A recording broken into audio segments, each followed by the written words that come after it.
Hello and welcome to FPL Mate, your best mate for fantasy Premier League content for the 2023-24 season. My name is Dan and it's time for my Gameweek 31 team selection video. Yes guys, a very quick turnaround between now and the deadline later today, but I wanted to share with you my plans. If you enjoy this one, make sure you drop a like, do subscribe if you're new around here. First of all, I'll look at our Gameweek 30 scores. So Game Week 30 was a huge disappointment with just 57 points with the -4 there as well. It wasn't ideal and a rank drop, a little rank drop here really of around 35,000 places, maybe 40,000 places. It's really not ideal and I feel like this game week was just super unlucky. We had the likes of Kelleher conceding that goal early on and yeah, it was a bit of a wonder goal really. After that, Nori, so close to scoring in that game. He missed an absolute sitter which could have been a huge score for him, but never mind. Salah captaincy, of course, we know what happened there. Everyone who captained Salah and maybe watched that game will know exactly what happened there. Salah maybe could have had more points. I don't want to go into more detail on that one, but he really could have had a 20-pointer in that game, but it just wasn't to be. And I think overall, the thing that let me down was not having Son once again. Son scoring late on, going from no scores to absolute haul in just the last few minutes of the game, which seems to be a bit of a common pattern. But guys, overall, I think the way I've set my team up, and maybe this is to my own detriment, I've planned ahead really well, but maybe I've been ignoring a little bit the short term. And I think these are the kind of lessons I can maybe take with me moving forward into future game weeks and next season as well. Hopefully, I am learning and trying to get better at this game, but ultimately, what we have now going forward is a really solid plan for the rest of the season that I'm very excited to share with you, and that begins in Game Week 31, where I actually think we're set up really well and could be on for a huge green arrow. Let me show you exactly how. So with one free transfer and just a little bit of money in the bank, we are going to go through the starting 11 first of all, with Kelleher in goal against Sheffield United. A really nice goalkeeper to have for this game week and probably the highest chance of a clean sheet of any team in the Premier League has to be Liverpool this game week, right? So a huge player to own, certainly in the short term whilst Alisson remains out. So I think he could definitely get me some points this week. Clean sheets surely are going to come our way this week, because last week a little bit more difficult to get the clean sheets. Only Aston Villa, Arsenal and Man City keeping clean sheets last game week, but could things change around this game week? I think things potentially can with some really nice matchups. In defence, we've got Gabriel against Luton Town. Although Luton do have a decent knack of scoring, you have to admit that Arsenal defensively are just on another level at the moment, and if they can keeping clean sheets against Manchester City, you know that they can also keep a clean sheet at home against Luton Town. This really is the opposite end of the spectrum. Don't get me wrong, Luton are always going to be a difficult team to keep clean sheets against. They just have this way of doing it. We saw earlier on in the season, Luton scoring a decent amount of goals against Arsenal actually, but this time around, I think we are going to be looking a little bit better with Gabriel, hopefully also being able to capitalise on his great ability to score those headed goals from those set pieces. Can we get a Gabriel haul? I really hope we can. Next up, Nori. Now, last game week, I arguably brought him in one game week early. Again, he was a player I brought in for the long term, certainly for the medium term, trying to prepare for future game weeks. So Aston Villa, I was never expecting too much from him, even though he was super close to scoring. This next run of fixtures, including the double game week in 34, is looking much better with Burnley up next. I do think Wolves have the ability to keep a clean sheet against this Burnley team that do often struggle to score goals, and if Nori keeps playing in those really dangerous attacking areas, I think he's going to be absolutely great. A nice rest as well in last game week, coming off around the 60 to 70 minute mark. And because of that, he is going to be more than ready to continue to start games for Wolves. Remember, Wolves are pushing for European slots, so they are going to need their best players involved. And Nori is definitely one of Wolves' best players and most effective players for them. So I do expect him to just continue to start every single game as long as he is available. Zabani is going to finish off my defence here. Crystal Palace at home. Now, we know what happened last game week with Bournemouth. Super unlucky once again not to keep a clean sheet. Everton did pretty much nothing that game, and it was at the end of the game, kind of a Neto mistake that led to a goal being conceded by Bournemouth. But this time, are things going to be different? We know Crystal Palace are one of the weakest attacks in the league. Maybe Eberechi Eze could impact that a little bit, but this home game, you would hope that there is at least a chance of a clean sheet. So looking through my defence here, Kelleher, Gabriel, Nori and Zabani, there is definitely clean sheets up for grabs this game week, and I'd be disappointed with any less than 2 clean sheets from these 4 players. Very nice indeed. Now, let's go into the attack. backers, and I think things are looking pretty good here. Salah, first of all, already brought him in last game week, so ready and prepared for this Sheffield United fixture, which I'm very, very pleased about. I think looking at the way he played last game week, how many shots he took in that game, I believe it was 12 shots, and that's a record for Salah in a Premier League game. If he can continue to be that danger man, as we know he is, that elite FPL asset, then he is going to absolutely destroy Sheffield United. He is going to be on red hot form. Penalties as well is always nice. Taking those shots from all areas, getting in those dangerous areas, and Sheffield United, a team that are really, really so vulnerable to conceding chances and conceding goals, are going to struggle with the likes of the ability of Salah. Even if he is not looking 100% at the moment, maybe he's not at his absolute best, he's getting in the right areas, and he's going to maybe need that last game to pick up the form, ready to go for this game week. I think we are going to start to see him getting better and better as the game weeks progress. Saka up next. A few people worried about Saka's, maybe fitness. He's not at 100%. We all know that he's not at 100% at the moment, but Arteta's words seemed positive that he was just kind of substituted off in that Man City game because he wasn't quite ready to play 90 minutes. Now, going into this Luton game, is he going to be ready to play 90 minutes again? Probably not, but he's definitely going to have a decent amount of minutes in this game, and Arsenal pushing for the Premier League title, now dropping points, Liverpool going ahead, they are going to need to be at full strength every single game, and that includes this game against Luton Town. And Saka, with the ability that he has to create, to score, taking those penalties as well, you know he's always going to be involved if Arsenal are scoring goals. And if you look back a couple of game weeks and you see the kind of score lines Arsenal were producing against some of the slightly lesser teams, I suppose, is that going to happen once again against Luton? Can we see another 4-5-0 victory? I don't see why not. They've done it recently, they can do it again. Let's see what Saka can produce in this game. Foden is my next pick, and Aston Villa maybe aren't quite as bad defensively as maybe I initially thought, but they still are a team that concede chances. And at Man City, they are really going to be very keen to get some good scores back on the board after dropping points to Arsenal. Liverpool now ahead of them as well.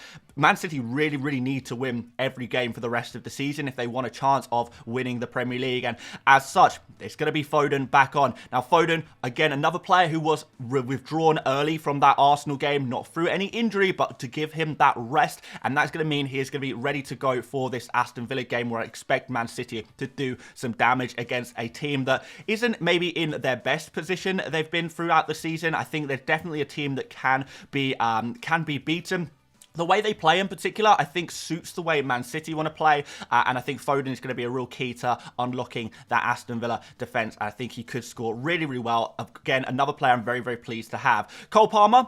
Obviously, he has been a phenomenal FPL asset this season. The last two game weeks he's played in, 30 and 28, scoring huge points. I think it was 13 points, then 15 points. Absolutely incredible. Manchester United are not in a great position right now. We saw it in that Brentford game. They conceded a lot of chances. Really, really lucky to only concede one goal in that game. And Cole Palmer and the magic that he has is definitely going to be able to get a nice score against Manchester United. Penalties, taking shots from in and around the box, creating for his teammates as well, because remember, he's quite creative as well. Hasn't got too many assists recently. Last game week he could definitely got an assist or two in that game, but didn't. But yeah, another haul for Cole Palmer I think is definitely on the cards here. Let's see if he can go 3 games in a row in the Premier League with 10-point plus scores. And up front we've got Erling Haaland, so another Manchester City player. Aston Villa at home is the fixture, and hopefully we can see Haaland getting back to the way we expect him to be, which is a player who scores a whole bunch of goals, a whole bunch of FPL points,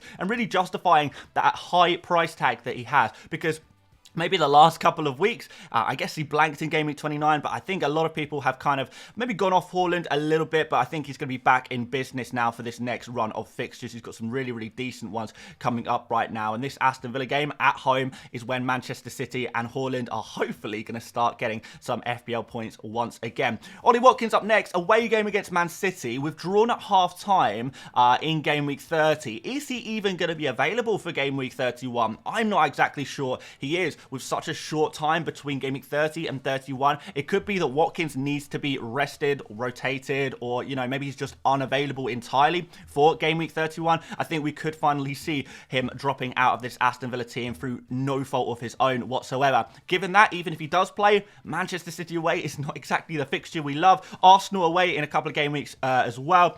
It's not a good fixture. It's not a good little run here for Watkins, and it makes him a pretty easy sell, actually. Solanke, Crystal Palace at home, I think there's definitely potential here. Solanke once again scoring in Game Week 30, once again proving that he is one of the top FPL assets in the game. And I think his consistency will continue through and through, particularly over these next couple of game weeks. Crystal Palace and Luton Town. Of course, we've got the double game week in 34 as well. So I think he's going to be a crucial FPL asset and another player I'm really, really pleased to own, actually. So yes, more points for Solanke, please. And on the bench, Neto. Gonna bench him. I think I prefer Kelleher against Sheffield United. I'm also a little bit worried about Neto potentially being dropped. Few mistakes recently that may lead to him being kind of rotated in the team. Maybe Bournemouth want to try out a slightly different goalkeeper there. Hwang Hee-chan is still injured, though it would be nice to have him against Burnley. But yeah, unfortunately still injured. Estupinian against Brentford. I could potentially play Estupinian ahead of Zabani, but I'm not sure about that. I think I'm going to roll with Zabani this week. Estupinian has a little bit better attacking threat, but not a huge amount more. And I do think the Crystal Palace at home game is an easier fixture than the Brentford away game, despite the fact that Brentford actually haven't been scoring a huge amount of goals recently. They do have this knack of scoring at least one goal per game. And Charlie Taylor against Wolves, I am obviously backing Nori to get some goal involvements this game week, and Burnley in general have not been a great defence to invest in. I think Cunha is going to be back for Wolves this game week as well, so I think that's going to be a little bit dangerous for the Burnley defence, so he can stay rooted to my defence, and that is my team. Like I said, it's looking pretty good, but it's about to look a little bit better. And guys, today I'm not going to mess around kind of with what players I could potentially transfer out, what players are on my transfer targets, because I've got a very, very clear plan that I want to share with you guys, and it starts with this transfer here. Ollie Watkins out and Darwin Nunez in. Yes, completing my triple up on the Liverpool team. This is really nice to have triple Liverpool against Sheffield United. You can't really ask for much more here, can you? And I think losing that Watkins, who is potentially injured, has horrible fixtures anyway, and bringing in a Darwin with Sheffield United immediately should be nailed on for this game with the likes of Jota still unavailable. And it just makes my team look, honestly, I look at this, I think, amazing. This team could not be much better. If I was on a free hit for Game Week 31, I think my team would look pretty similar to this, to be fair. So really, really happy with what we've got at the moment. And more importantly, it frees up some money, allows me to go forward with some other plans I have in my team. But before we share the plans and the strategy going forward, I want to put a captain's armband on Mo Salah. Really, really obvious one this game week. If you guys watched the 100 experts video yesterday, you'll know how many of our top FPL managers prefer Salah as their captain. If you haven't watched that yet, make sure you go check that out after this video. We're going to put the vice captain on Erling Haaland. I guess you could also vice captain a Saka maybe, or a Darwin potentially, but or maybe even Cole Palmer. But this is the way I'm going to do it, and I think this team looks so strong. I think maybe last few game weeks, because I've been planning so far ahead, I've got a lot of the plans looking good, but maybe ignored the kind of the present tense, the present time. But now, a lot of the plans that I've put into place are hopefully going to start coming together now and actually producing results, fingers crossed. But I really like the look of the team that I have right now, and I'm very, very pleased. Don't have to take a hit this week. Team's looking good, and we can now move on to our future plans. So let's do that next. So we are on the Fantasy Football Hub My Team tool, where I'm going to share with you my plans going forward. If you guys want to check this tool out for yourself and start building your own plans, there is a link in the description for you guys to check this tool out. I find it super useful. I use it every day, and I'm sure a lot of you guys do as well if you're already subscribed to your Fantasy Football Hub. So yeah, do go check it out. But yeah, this is what we're dealing with right now, guys. So this is our Game Week 31 team. As you know, we've brought in Darwin for Ollie Watkins. I'm not going to mess around with that one because I've actually already made the transfer. So show team gang, you know who you are. You've already got your team. This is exactly what I've done. Yeah, so Darwin's in. Let's move on into Game Week 32 and show you how this plan, running up to Game Week 34 double, is coming into play. And it's looking good, guys. It's looking really good. So, Game Week 32, we will be looking to actually make one more transfer. And I think this is going to be maybe Kelleher to Raya. Now, this is not locked in, and it's going to depend on numerous factors, but I've kind of worked out a scenario where I think Kelleher is potentially going to maybe get, maybe Alisson comes back for game week 32. If that's the case, I'm going to need a new goalkeeper, and Raya is the way I want to do that. I want to get my third Arsenal player in, but I also would like to free up an additional Liverpool slot for game week 34, because I'd like to have 3 playing players for game week 34 for Liverpool, and I cannot see Kelleher being still in that starting Liverpool lineup for game week 34 when they do have that double. So we're now tripled up on Arsenal. We've freed up a Liverpool slot with just 1 transfer that we can afford. And by the way, guys, I know it says in the bank that I can't quite afford this, but because I've been messing around with this team and this tool so much today, that it's actually I've actually managed to somehow screw up how much money I have in the bank. So you're just going to have to trust me when I say I can afford to make all these moves. I've checked it on the FPL website. I can afford it. Right, let's move on from Game Week 32. 1 basic, boring transfer out, Kelleher out, Raya in. Again, team looks really strong for Game Week 32. Moving on into Game Week 33. We would potentially look at making another move here, but it's non-essential. So this week I've gone for no transfer. I don't think I need one. We could potentially make a move here, but I don't think we need one. So this is going to be kind of a throwaway transfer. If I need it, I'll use it. If I don't need it, I probably won't, because again, the team looks very strong for Game Week 33 because of that planning that we have been putting in place. Game Week 34, however, this is the big double game week. And if I have 2 free transfers here, what I'll be doing is I'll be using 1 to remove Foden and replace him with Eberechi Eze. And that gives me a total of 1, 2, 3, 4, 5, 6, 7, 8, 9, 10, 11 double game week players. Well, 10, because we're not counting Neto, but 10 double game week players and Erling Haaland. We are already in a situation where we're almost at what a Game Week 34 free hit team would look like anyway. So what I've been trying to focus on is making sure that if those people who are free hitting in 34, they have no advantage on me, because my team is just as good, if not better, than actually a lot of the free hit teams we might see in Game Week 34. So we'll have 1 more free transfer to use at this point. We'll have a little bit of money in the bank as well. We'll have 1 more ability, I guess, to get another Liverpool player in. And it's going to depend by Game Week 34 on the fitness of Hwang Hee-chan. If Hwang Hee-chan is available, what we'll do is we'll trade out Zabani. Yes, we're so luxury that we can remove double game week players and bring in more double game week players. Yes, indeed. So Zabani to Van Dijk, I think, would work very well. But if Hee-chan is unavailable, and maybe I'd do this anyway, to be honest, we'll remove Hee-chan and replace him with Luis Diaz. Gonna just click the make transfers button, and this is what my team would look like for Game Week 34 in that instance. Again, I think Kelleher is not going to play. I'm worried about Neto a little bit and whether he'll be rested or rotated or dropped. So we have the goalkeeper cover there, and we've got a full team of players who look really good for Game Week 34. This could be enormous. Guys, I'm wondering, if you are planning a free hit for Game Week 34, what does your team look like? Does it look anything like this? I would imagine for a lot of people, your free hit team for 34 is probably 9 out of 11, maybe 8 out of 11 identical to this team. And even the players